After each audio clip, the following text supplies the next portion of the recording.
Hey guys, and welcome to another video. Today we're going to be doing a Q&A. Got some pretty interesting questions for today. Do want to let you know that there's going to be an episode of Mastermind coming up that I've been working on the background. Actually, since the last Mastermind episode, all the weird, cool little facts I have learned over streams, over videos, and through playing Heart of Thorns, I've been compiling into some pretty badass questions. I think everything has been mentioned in a video over this past month or so. And so if you've been like a frequent watcher, you might do quite well on it. But yeah, I'm also going to have a video coming up on legendary crafting and collections, as well as you'll notice this isn't a Patreon Q&A. I had recorded a 50-minute episode of the Patreon Q&A. Last week, you remember that one of the days didn't have a video? That's because I had prepared in backlog that episode of the Patreon Q&A, and I'm an idiot and I may or may not have deleted it. So we'll have to do that again at some point, but a regular one for today.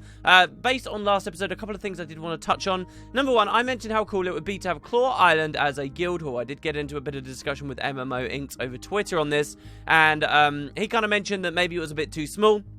Specifically, when you look at the size of a lot of the buildings, they take a lot of space. It's like, where the hell would you put them all if you were going to have Claw Island as your guild hall? Regardless, though, I do think that the current guild halls are really well suited for massive guilds. But for smaller ones, medium-sized guilds, even small guilds, come on, we need like a smaller area, right? It doesn't matter if the arena is, a third of the size of the other arenas. Having some variance there might be a good thing anyway. So I'm really excited about the Claw Island idea. But you guys mentioned two other places as well that could be pretty fantastic.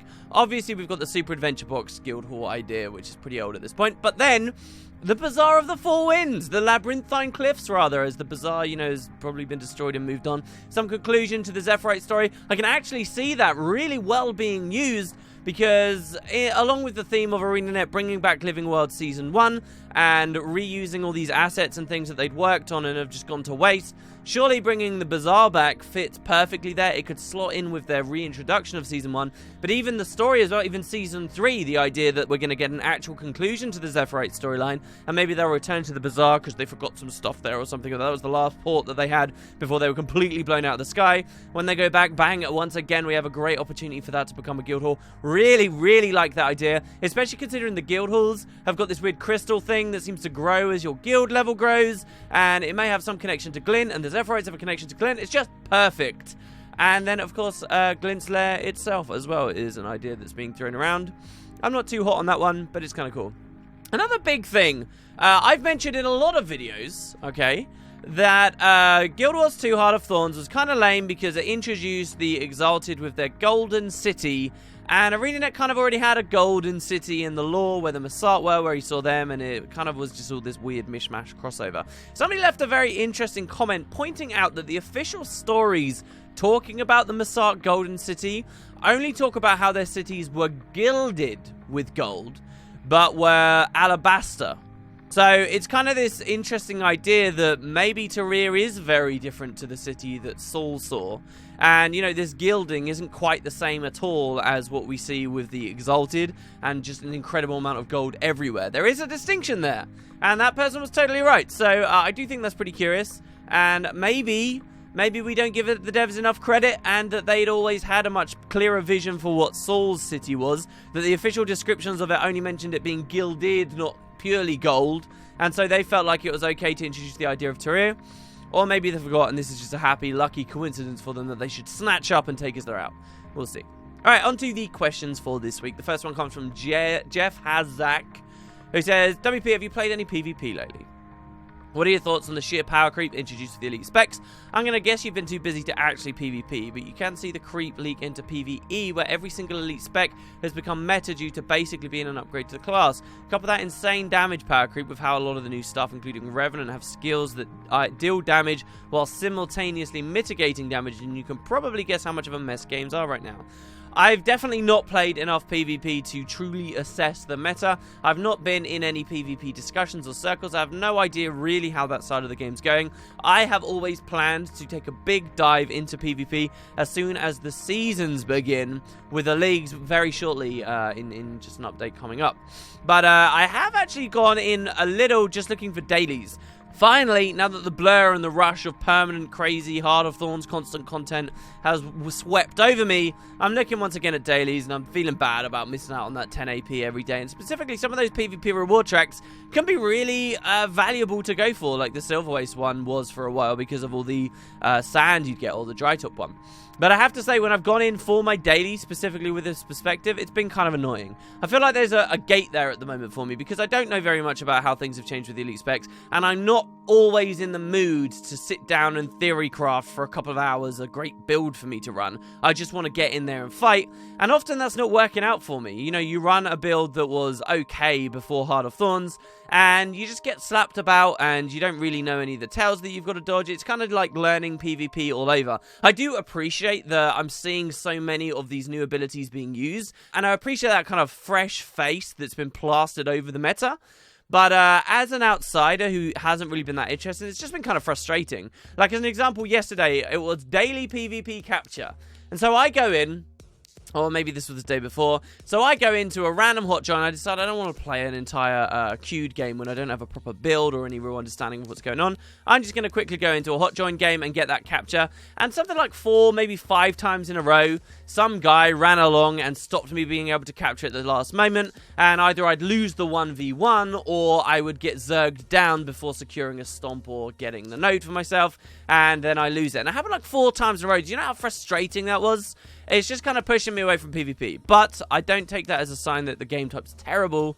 I'm just waiting for some real incentive to go for it, and a real opportunity to once again look at Stronghold, because Stronghold still hasn't grabbed me, and the old maps are, well, feeling more old ever since Heart of Thorns came out to me. I'll have more opinions as time goes on.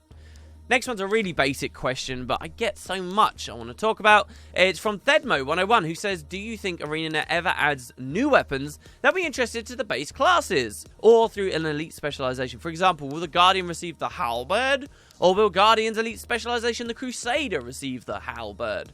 Alright, this is absolutely never going to be something that gets added to the base class. Alright, I am at like a 97% confidence level there. What you have to look at is ArenaNet struggles with introducing new skills and capabilities for classes ever since its core release. They toyed with the idea a little while in Season 1, and they began by giving us new heal skills. So they introduced a new heal skill for every class. For Elementalists, that was Arcane Brilliance. For Guardians, oh my god, is it called Litany of Wrath? It's the one that meant as you do damage, a percentage heals you. For Warriors, it was Defiant Stance. We all got one more heal. But those heals were kind of weirdly tuned. They were very, very niche heals that had very specific circumstances where they could be incredibly powerful. And to be balanced for that fact, they also had really long cooldowns, and most of them never saw any use. I was quite blessed as a PvE Elementalist to find that my newly added heal skill found a lot of place, but for many of the other classes, they just didn't, and it was really unrewarding. Kind of a horrible update, really, because we were excited about getting new skills, and they just kind of seemed a bit poo. ArenaNet did also add the anti-toxin spray with one of their Living World updates, and this was the idea that you could have a skill that interacted specifically with a certain kind of content. So this skill would be really good against the toxic crate stuff. And, you know, this idea eventually got scrapped. You know, it just seemed weird. They would just placeholder weird piecemeal things they were throwing in the game. And with Heart of Thorns, they sat down and they really looked at what they wanted to do. That idea of having specific things you unlock to tackle certain content, well, that's what Masteries became. The idea of having intelligently added new sets of skills to classes and expanding the capability of classes, well, those are elite specializations. You won't see random stuff go into the base classes. Let's face it, this is a better system, even before you consider the fact that as a business, they can package these things up and sell them to you for $50. Next question's from Nathan Albrecht, who says, have you read the books from Zin's archives in the Tangled Depths? You can actually double-click them and read them. Yes, I have. This is actually one of my highlights of Heart of Thorns that I've basically talked nothing about. I'll try and keep myself brief because this is a planned video for the future. But for those of you who don't know, in the ruins of Rata Novus, You can find all these holograms that teach you random things about the lore, ask you questions about the lore. For me, as someone who's played the first game and very recently and always had a lot of focus on that stuff, they were fairly comfortable for me to get through. But for your average Guild Wars 2 player, it's like, where do you get the answers for this from? If you get it wrong, you have to wait a long time before you can try again. Well, there are books you can get, one per day, from a specific area in Ratanovus that teaches you about the world and aids you in answering these questions. The more of the questions you answer, the more books you can get, and you basically fill out this entire book for yourself worth of information. The way that they've done it, though, I think is really crappy. I think the game deserves a proper lore book system. I think that the game deserves actual UI to support the idea, rather than all these crappy items that you end up deleting all over the place. But it is nice. I do like it. I also think they missed a trick in that they should take opportunities like this, and I would have been far more excited about this if they were actually telling new story or slightly different perspective on existing facts.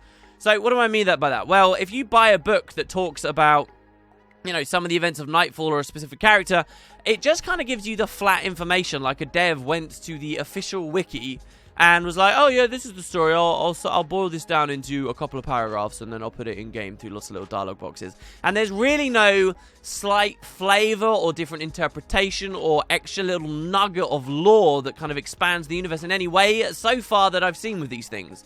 So it's kind of exciting to me that a lot of other players have been exposed to the lore and that this has a place in the expansion. I think that's absolutely worth a lot, and I'm really happy to see that.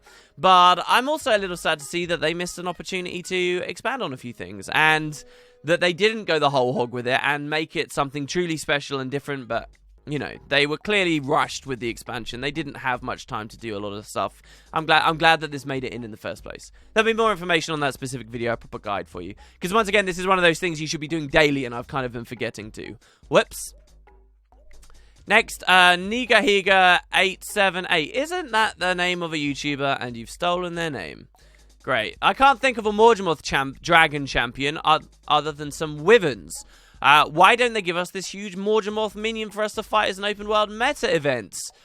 This is a funny question to me. Number one, wyverns aren't Mordremoth's minions. It's only when they become Mordrem wyverns that belong to Mordremoth. There's actually a very cool fact in Dragon's Stand that, you got this place that is so swarmed by Mordrem and so close in proximity to the Heart of Thorns, and you just have these badass native wyverns hanging around there. They're not Mordrem corrupted, they're just so strong and cool that they can hang around. That's the kind of thing I'd expect ArenaNet not to do, because they'd be like, oh, the existence of, happy creatures in the area that are resisting the corruption undervalues Mordremoth's strength. But it absolutely doesn't do that, having them there. Instead, it just makes the wyverns look totally awesome. But they can, of course, be corrupted, as we see in various places. But yeah, this idea of a big Mordremoth event, number one, it reminded me of a long time ago when they put all the world bosses on a specific schedule, and they kind of hinted that we were going to get a new world boss, and then it never ended up coming. And then Season 2 of The Living World introduced to us the Shadow of the Dragon, this kind of nemesis that's chasing us through about 4 chapters of the game, and then at the very end of Season 2 of The Living World, he comes back and we end up killing him. And it's kind of over, right? Like, he's gone. Now, ArenaNet kind of had an interesting decision they could have made here. In the skies, at the end of, the Dragon's Stand meta event, where we are in our big world boss to do with Mordremoth, we have a lot of wyverns flying around the sky, presumably Mordrem wyverns, these ones. But it would have been kind of cool if they'd mixed in some Shadows of the Dragon, don't you think? Very similar to how we fight Blightghast, the Plague Bringer, I believe his name is, at Claw Island. And then right at the end of the personal story, you fight multiple Tequatl-looking enemies. Do you guys think that they could have doubled up again and had lots of, to have that variety of the creatures flying around in the sky? Maybe even had an event where we fight another Shadow of the Dragon? See, because there's kind of 2 divergent paths here. On the one hand, they can do it and it adds this more variety, it makes it more cinematic towards the end. But on the other hand, it kind of undervalues then to see lots of Shadows of the Dragon around, kind of undervalues the supposedly badass, awesome act we'd accomplished in Season 2 of The Living World by killing one. And they'd made out like that was the only one in Season 2 of The Living World. So I'm not entirely sure. I think I'd be more in favor of the second of those scenarios if it felt more badass in Season 2 fighting that dragon. But I didn't actually enjoy that boss fight too much, and I didn't think the preamble's too amazing. So having more of them in Heart of Thorns would have been cool, but they never took that. They never made that decision in the end. Next question's from Super Morrowland. who says, I want to talk about strange things that happened during the glint test.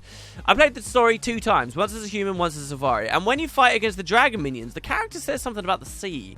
The Safari talk about the salt water, and the human says, I smell the ocean. So, can be like a sign for a future with the deep sea dragon. In the test, his minions are missing. Yeah, so a quick refresher for those of you who haven't played for a while. During the story, we do a test where we have to fight against various dragon minions. It's actually one of my favorite moments of the story, to see the Risen, to see the Branded. It's one of those things where, again, Heart of Thorns feels very small scope and narrow and very focused on really tiny little events. And I always enjoy the story most where something happens that reminds you of the entire wider world. And this was obviously a great moment for that, because you're reminded of all the presence of all the other Elder Dragons, and it really is some Risen you're fighting there, even though Zaitan's been gone for a while.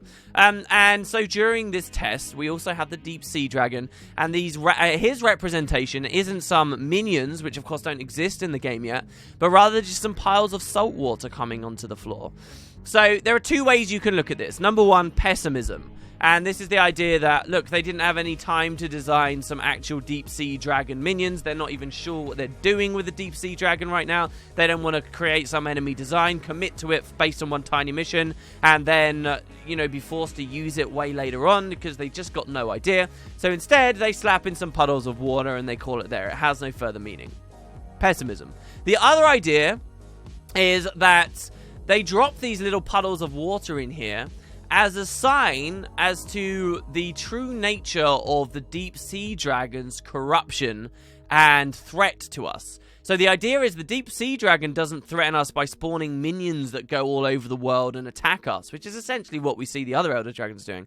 But instead, it uses water itself to corrupt us and to spread its dominion over the world. And so this is an interesting idea that I don't think should be super dismissed. This idea that the deep sea dragon isn't going to attack us with minions, but maybe flood the world. Because it actually ties a little bit into Crate lore. Now, the Crate believe, and the Crate want, the Crate are like one of the most black, evil characters that the devs have got. I think they serve a really good place in the story.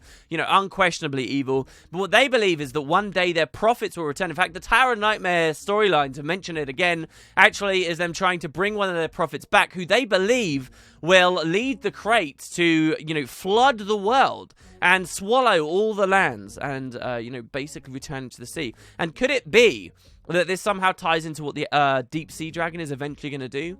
And again, you can be even kind of pessimistic with this idea and say, this is actually quite good for the devs because they can invent a story that doesn't require them to do very much with the deep sea dragon in terms of minions and stuff. They can just try and flood the world. Really curious stuff. It could lead to some crazy stories where we see places getting flooded or water levels rising. I remember again when South Sun Cove came out and there was people speculating that the water levels are rising and stuff.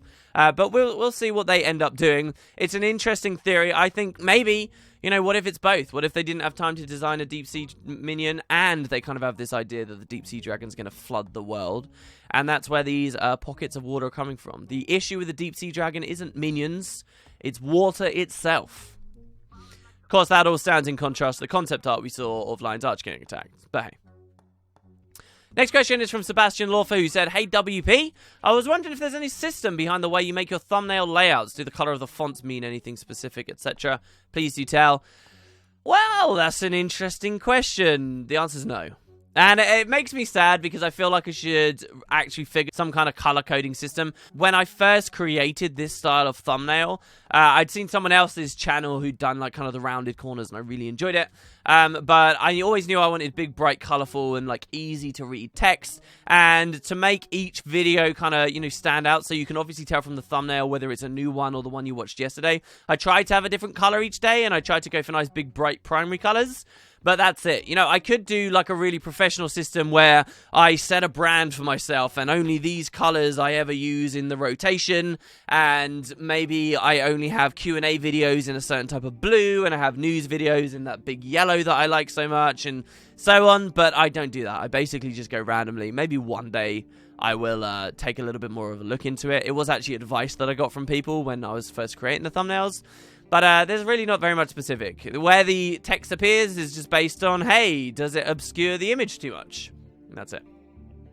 Finally, we have a question, probably one of the weirdest, most interesting questions I've had. Something I never would have thought of. from Aswaves, I hope I said your name right, who says, so, you know the Guild Wars 2 logo, with the dragon as the number 2. Do you think that this dragon represents one of the specific Elder Dragons? Or is it just a placeholder, generic type dragon? It seems to be the same dragon represented in both the base game logo art and the Heart of Thorns expansion logo art. Wow. I would guess, really, that it's not got anything to do with any of the dragons.